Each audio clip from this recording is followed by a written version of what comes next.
ऐतिहासिक वारसा असलेलं संगीतसूर्य केशवराव भोसले नाट्यगृह गुरुवारी रात्री लागलेल्या आगीमध्ये भस्मसात झालं।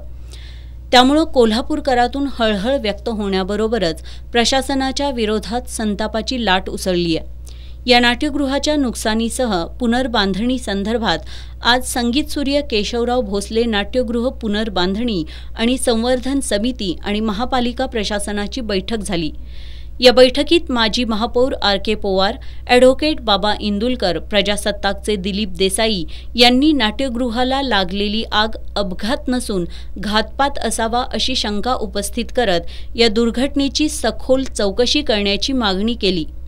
यापूर्वी नाट्यगृह नूतनीकरणासाठी शासनाकडून मिळालेल्या 10 कोटी रुपयांच्या निधीतून झालेली कामं चुकीच्या पद्धतीने झाली आहेत असा आरोपही यावेळी करण्यात आला।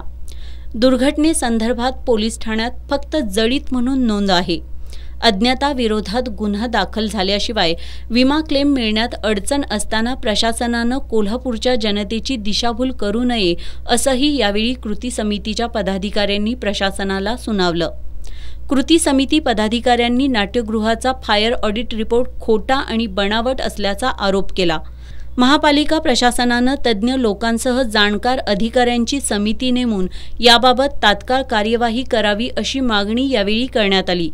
यावर प्रशासक के. मंजुलक्ष्मी यांनी या प्रकरणी पोलिसात गुन्हा दाखल करून नाट्यगृहाची पुनर्बांधणी चांगल्या पद्धतीनं केली जाईल अशी ग्वाही दिली। यावेळी अतिरिक्त आयुक्त राहुल रोकडे, शहर अभियंता नेत्रदीप सरनोबत यांच्यासह कृती समितीचे सदस्य उपस्थित होते।